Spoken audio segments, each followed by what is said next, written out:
Hey, Shelton, you left Will in there to face Andrew Benintendi. He ends up giving up the grand slam.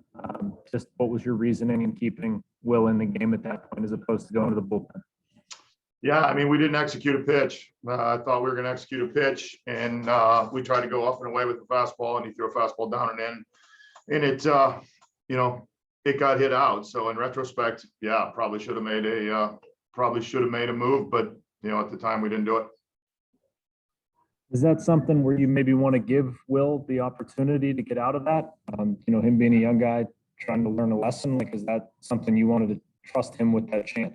Yeah, we were giving him an opportunity, and it was it was a situation that didn't end up turning out, the way it was. And it came down to, execution of the fastball. I think if you look where Mikey was set up and then where it was thrown, we missed our spot and it ended up getting hit hard. But, it was one of those things that it just didn't work out. Shelton, did Donnie relay to you sort of the explanation for that Reynolds play? Yeah, I got an explanation from both Donnie and Reynolds on what was said on the field. Do you care to pass that along? Yeah, the explanation that we got was that Reynolds should have stayed in the box on it. And my interpretation of the rule, and I will check further on this, is that he has to vacate the box because of the fact that if there is a play at the plate, he cannot be in the way of the pitcher coming in for a play. And then the second thing where, I question is there was never an attempt on Newman on that play. The attempt the entire time was on Reynolds on the check swing, and it was already checked. It was not a check swing. And because of that, there was no play on Newman. So the explanation that we got on the field, like I said, and I will check on, is that Reynolds should have stayed in the box. The way I interpret the rule is he has to vacate the box because of the fact that there is a play from with the pitcher that he could be called in that instance. So something that, we'll look into further. So Reynolds was really in a no-win situation there. Yeah, in that respect, I would say yes. And, I think the question that I have on the play is that there was never an attempt on Newman for the play. It wasn't like Salvi, dove or tried to get around Brian to get to the plate for Newman. He was 100% in my, viewpoint of it, that he was just tagging Reynolds on the check swing. Derek, on that ejection, was it more trying to take the bullet for Perez, or did you take some exception to some of maybe the words exchanged between him and Dan? No, I disagreed. I thought the ball was down and he didn't, and he ejected me. Shelty, is there any indication on how bad it is for Kai? No, I think it's something we'll reevaluate having the off day tomorrow. He got flushed up pretty good on the bottom part of the hand and had some discomfort when he tried to swing. He went out and played the next inning defensively and then came in, tried to swing and felt it a little bit. So we just felt it was better to get him out of the game. Shelty, it seems like Will's been touched a couple times in his past few starts versus, looking a little more solid early on. Just what have you seen from him over the past couple? I think, there's been some command issues and some things that we need to clean up in terms of execution of pitches. And tonight he got bit with it a couple of times. He left the breaking ball up to Salvi and then, missed with the fastball to Benintendi that, counted for 6 rounds. Kind of a macro question about the pitching in general, but the number of home runs has significantly spiked up lately after doing a pretty good job the first month and a half of the season. Has there been any common thread of what's been going on there? Yeah, I think the common thread would be mislocation. I think early in the year we did a better job of locating our pitches, and as of late we've missed some locations. And it seems like when we've missed locations, they got hit out of the ballpark. If you go back to the Atlanta series, we actually hit a few locations and they still got hit out of the ballpark on pitches we thought were pretty good pitches. So I think you take some of those out, but most of them have been because of mislocations. Shelty, I was just kind of curious. I know it's not a game deciding thing, but when Tom came out of the game, you had both Defoe and Frazier in, and you chose to put Defoe at second and Frazier in left. Normally we've seen you go the other way. What made you switch there and put Frazier in the outfield? No specific reason. I mean, I think Fraze is an above average outfielder, and just felt in this outfield here, it was probably a better situation for us.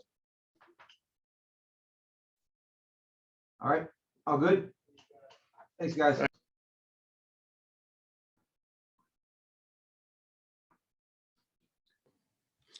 Will, was your biggest problem tonight just location on some of those pitches? Yeah, I think that's a good way to put it. Salvia threw a slider that backed up on me, and he's a good hitter. And then the pitch to Benintendi, we were trying to go up, slipped a little bit on my land, and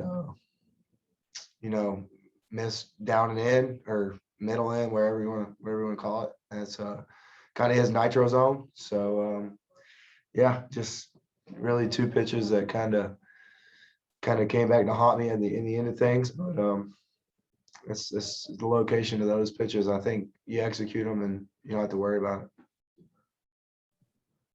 Well, Shelty said some command issues are the reason that the past two starts haven't gone the way you would have wanted. I'm guessing you don't disagree, but outside of just throwing strikes, like what do you see as a reasonable way to combat that and get back to the way you pitched earlier in the season?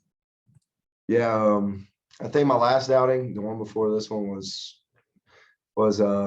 just out of the norm. I didn't feel great at all during that one. I felt kind of out of my, like an out of body experience. So I didn't feel great in that one anyways. But this one actually felt really good. And that's what is the worst part about it is I'm working to take that next step, and I'm working really hard at going from a guy who's 5-6 innings, couple runs to trying to dominate, like I had mentioned before. And tonight I felt great. I felt really good. And that's the frustrating part about it, is because I after 3 innings, even after the 4th, I made one bad pitch, you hit a homer or whatever, and you go out, you're still winning the ball game, and you go out in the 5th, and it just kind of domino effect on me. And moving forward, that's a part of that next step, and it's a part of growing in the game, and that's a part of growing as a big leaguer. And that's what I'm working for and working towards. And I know it's in there. I know that I can be the dominating guy that I believe I can be. And it's just, like I said, it's just taking that next step and growing and keep going like I have been. Well, as you work to grow, how important was it to you that Shelton left you in with the bases loaded at 4-4 to try to work out of a situation like that? Yeah, I mean, he gave me that opportunity, and that shows a lot in what he thinks of me and what he thinks I'm capable of. And even with that, I felt like I was in control of the situation. Like I said, I made a bad pitch, and I tip my cap to him. He did what he's supposed to do with that. Aggressive, bases loaded, nobody out, he's going to swing. If we throw that pitch is up and away like we're looking at, or really just up more, I think it's a pop up, because he hit that one good, and that's in his nitro zone. But up was where we were trying to go. So I mean, it just shows me that they believe in me, and they know what I can do, and they believe in my ability. It's just the execution factor is huge in the big leagues. All good for anything else for Will? Okay.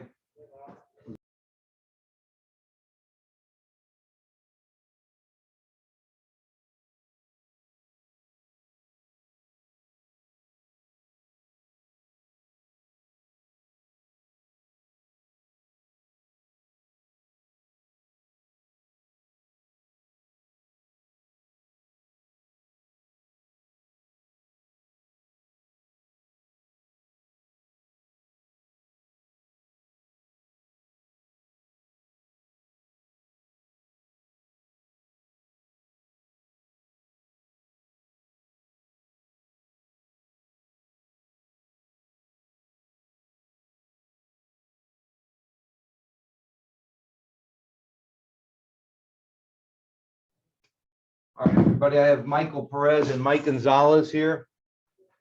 Ask Mike Perez about the game. Any questions? Go right ahead.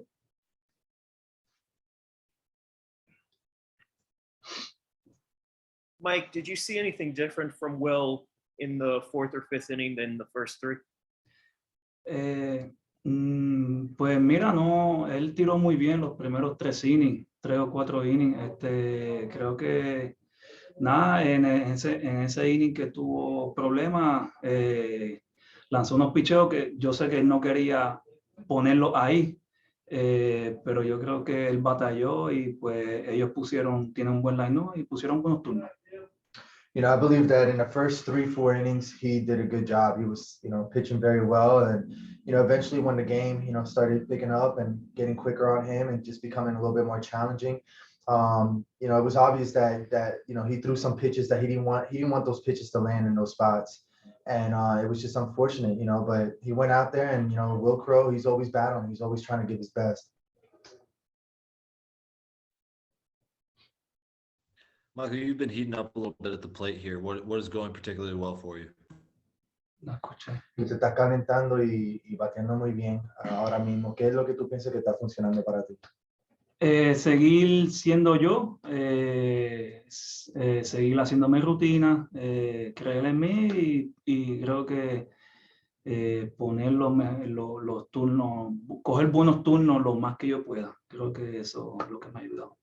I believe that what's been helping me out more than anything is just me remaining true to myself, remaining true to my conditioning, my preparation, and just my game plan when it goes, the mindset of going up to the plate. But also on top of that, just making sure that I'm taking good ABs. I think I mentioned that to you guys earlier before, but my mindset is to just remain true and faithful to what I know is going to help me out, and just trusting that it's going to unfold. And more than anything, just make sure that I'm getting good at bats. On that strike 3 call in the 6th inning, how far did you think it was off the plate when you were called out? La sexta entrada, cuando te llamaron la tercera strike, ¿qué afuera tú pensabas que estaba ese picheo? Sí, vi el video, estaba strike, lo sé, pero de la manera que lo cogió Salvador Pérez, se vio de otra manera, se vio que fue bola, pero nada, como dicen por ahí, it is what it is. I saw the video after and I noticed that yes, it was a strike.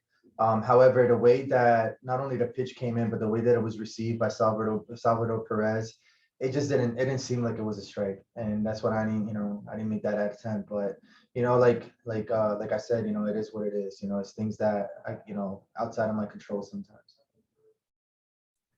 Michael, it's been a rough stretch for the team the last few weeks. How is the group dealing with the adversity? ¿Cómo está el grupo bregando con la adversidad sobre esta temporada? Pues mira, creo que hay que seguir batallando, creer en uno mismo. Tenemos un buen equipo, tenemos buen bullpen. Y yo creo que hay que seguir trabajando y controlar lo que uno puede controlar y hacer las cosas pequeñas como unidos, equipo. Something that's been helping us out, especially throughout the adversity, is just, maintain the focus. We believe in one another. We believe that we have a good team, especially with our bullpen, and just remaining true to one another, supporting one another, lifting each other up, doing our part, doing our work, and just trying to maintain that good atmosphere and that good focus. Just really having the hope that everything's going to unfold soon. But I believe in this team, and I'm going to continue to believe in this team. All good for Mike and Mike. Thank you, gentlemen.